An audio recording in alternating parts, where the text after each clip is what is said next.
Ladies and gentlemen, if you'll please allow me to give you just a little bit more background to our Deputy Minister of Health, Dr. Gwen Ramokgopa. She was born in Atteridgeville, city of Tshwane, then Pretoria.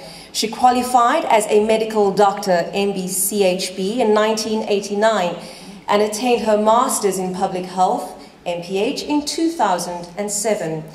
Other studies undertaken at postgraduate level include Public Health at WITS, Health Economics and Financing at UCT, and Strategic Management and Marketing, Graduate School of Management and Technology. Ladies and gentlemen, distinguished guests, please welcome our Deputy Minister of Health. Thank you, Program Director. I want to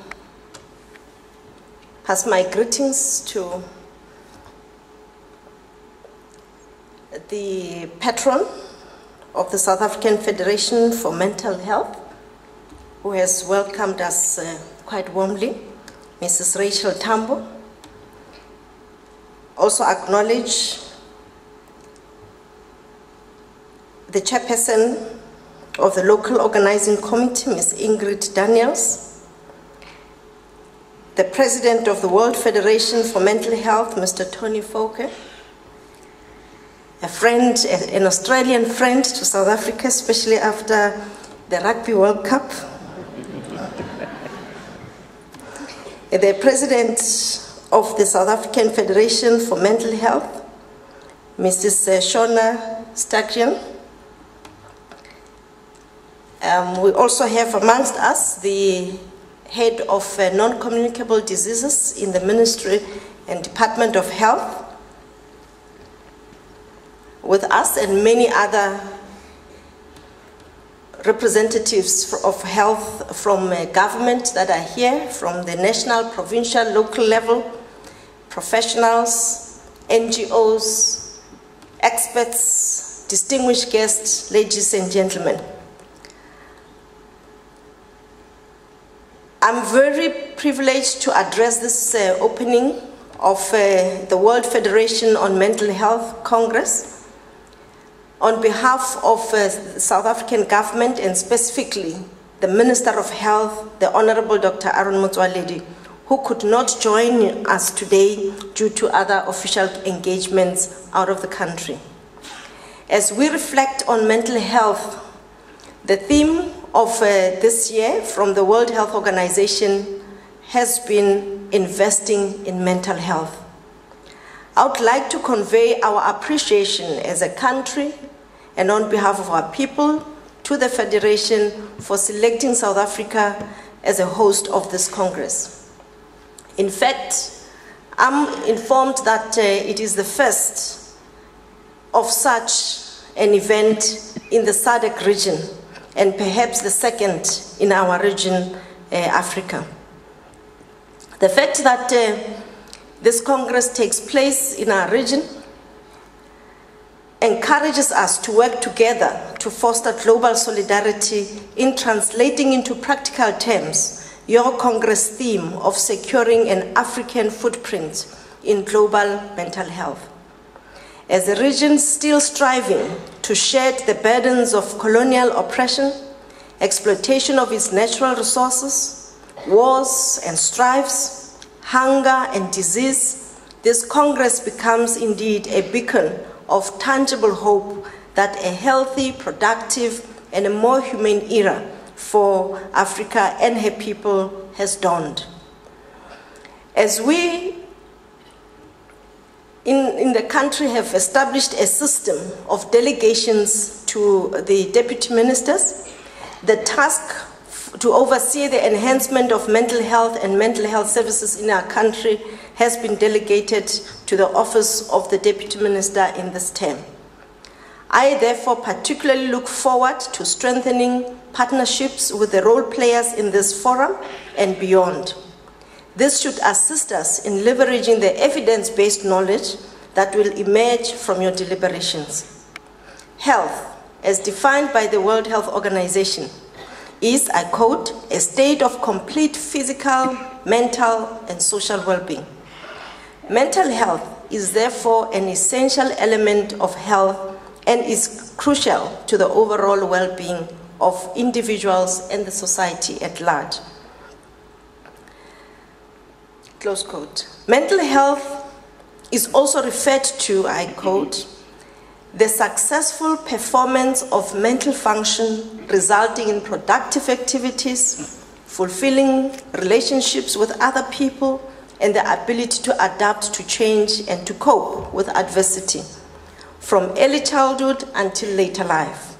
Mental health is the springboard of thinking and communication skills, learning, emotional growth, resilience, and self-esteem. Close quote. You would agree with me, therefore, that perhaps what the definition of WHO has omitted in defining health, which is also a contributing factor to the attainment or otherwise of mental health, is economic well-being. As more often than not, the absence thereof is the major contributing and underlying cause of mental illness. Mental health needs must receive international focus, not only because it is a major health concern in itself, but also that it is central to a nation's growth and development. If mental health needs are not met, children are unable to learn properly, affecting skills development. And this relates also to the availability of services like antenatal services, services to support mothers to breastfeed and to enhance bonding with the young, and also services in schools for children that come from difficult circumstances. If mental health needs are not adequately met, people are unable to work effectively, impacting on productivity, both socially and also at the workplace. And indeed, if mental health needs are not adequately met, family and community relations, including community security, are disrupted. But we also know today that we have an increased abuse and use of alcohol and other substances that really impact on the quality of life and the mental health needs, especially of our young people, also causing high levels of teenage suicide that we are seeing even in our country. As it is true that mental health is adversely affected by underdevelopment, it is equally true to say that human, social, and economic development is negatively impacted by poor mental health. Studies show that about 14% of the global burden of disease can be attributed to neuropsychiatric disorders. 1 in 4 people in the world will be affected by a mental disorder at some point in their lives. The burden of mental disorders give rise to huge social and economic consequences to individuals, their families, and whole communities. I trust that you also agree with me that the attainment of optimal, as high as possible mental health must therefore not be seen as a nice to have, but as an indispensable fundamental necessity for all of us as individuals and families and communities to grow, to develop, and also to feel that our rights as human rights are indeed respected and acknowledged. Investing in optimal mental health is an investment in human capital development from a perspective of human rights, from a perspective of productivity of a community, and also from the perspective of fostering growth and prosperity of a nation.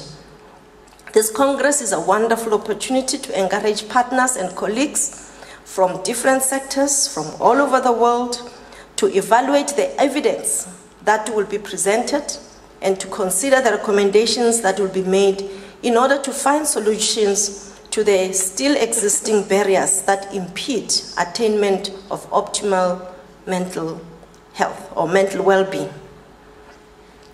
I have no doubt whatsoever that we will emerge out of this Congress with greater reflections on what else to do to prevent mental illness and to promote health, especially mental well-being. Also, this conference will emerge with recommendations and better ways to look at ensuring that healthcare systems are reliable and accessible, that there are effective treatment interventions, and there's optimal care and support for those that are affected, and that also how we can foster multi-sectoral approaches to minimize the risk factors that are there. This Congress will also come up with how we as a people today can invest in innovative ways and interventions in research for better outcomes. We hope that this conference will also look at how we strengthen human solidarity and partnership at local, regional, and global platforms. Unfortunately, the majority of those that require mental health treatment still do not receive it. Local studies show that despite policy and legislation that proposes community-based interventions wherever possible, there is still an over-reliance on institutional care, and we know that these are not available for all communities. As South Africa, we have attempted to invest as much as possible in this area.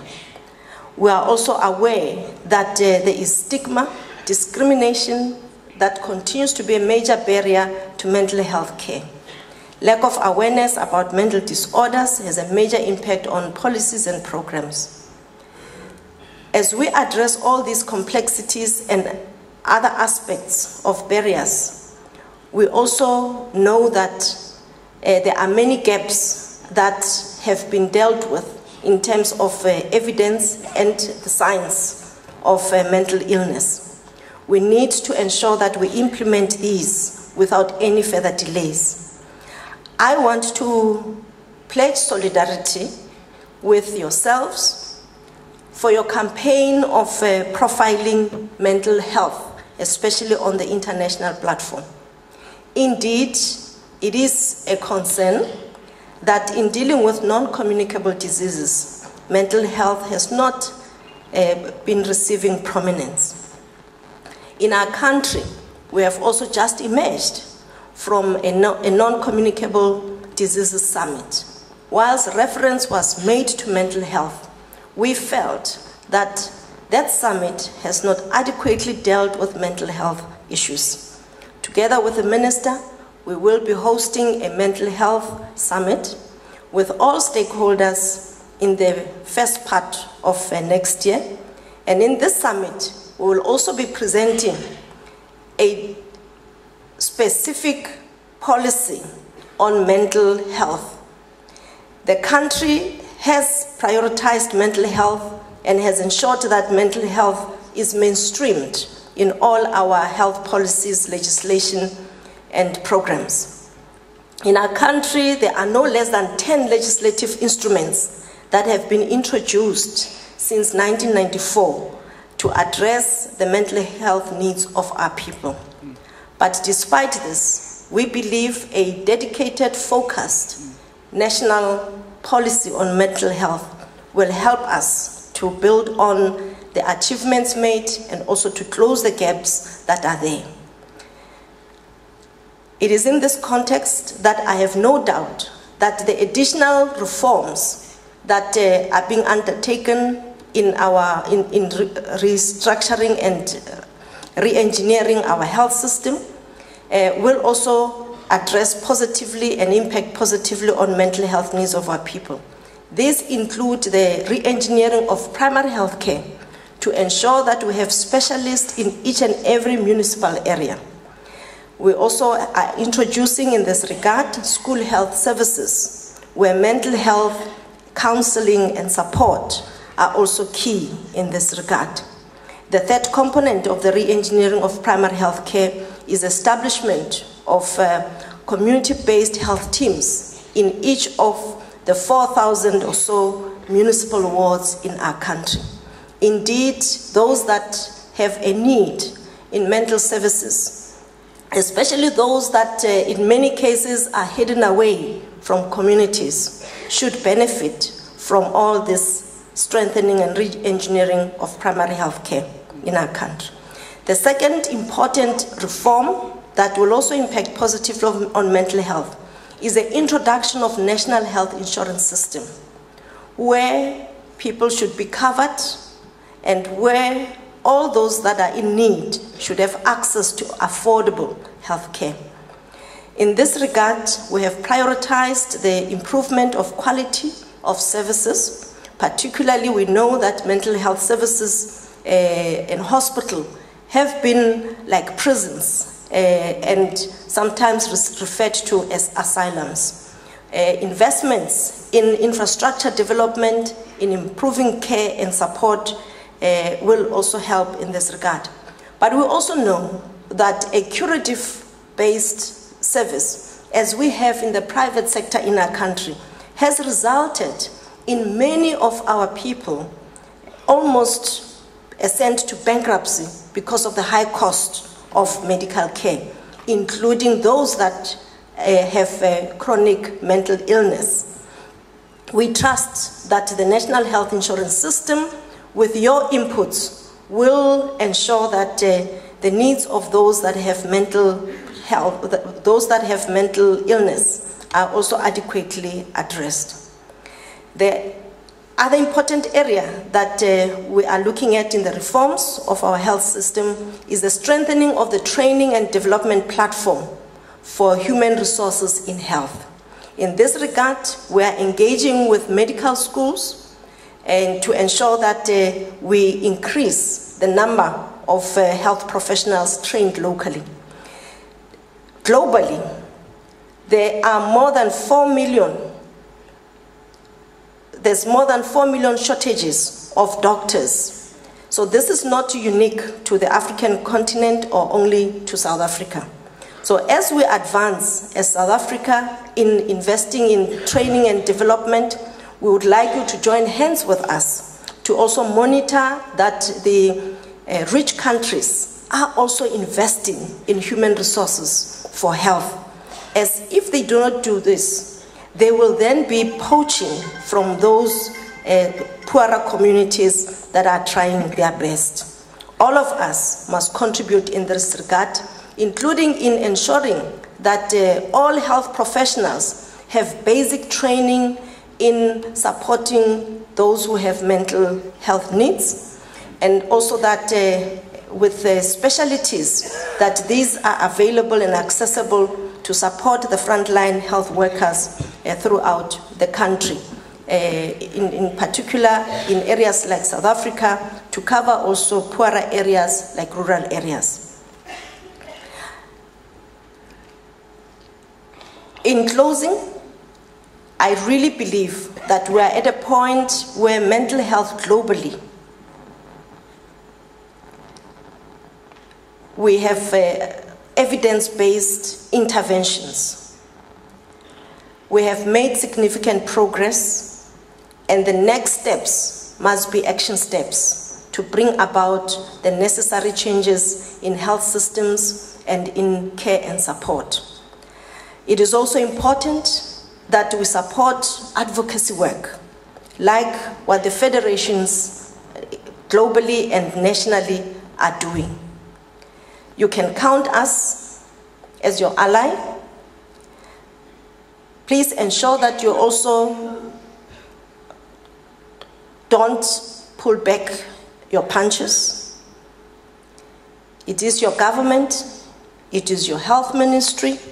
Ensure that you represent the sector as optimally as possible. Because sometimes, and in many cases, mental health issues are not in the forefront of the health system.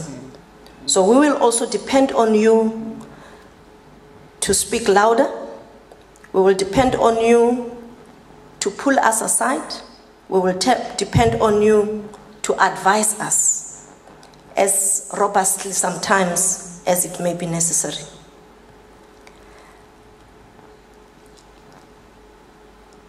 We will keenly be listening to the variety of presentations at this Congress.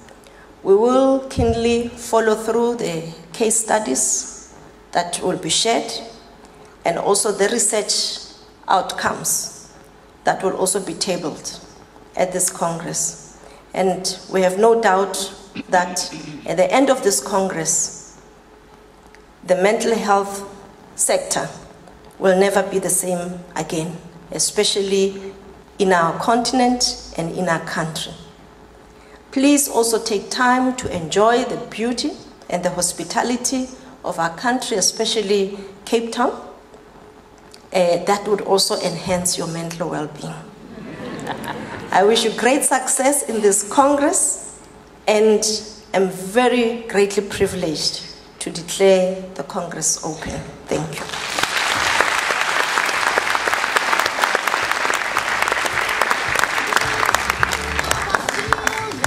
Thank you very much, Deputy Minister Ramokgopa.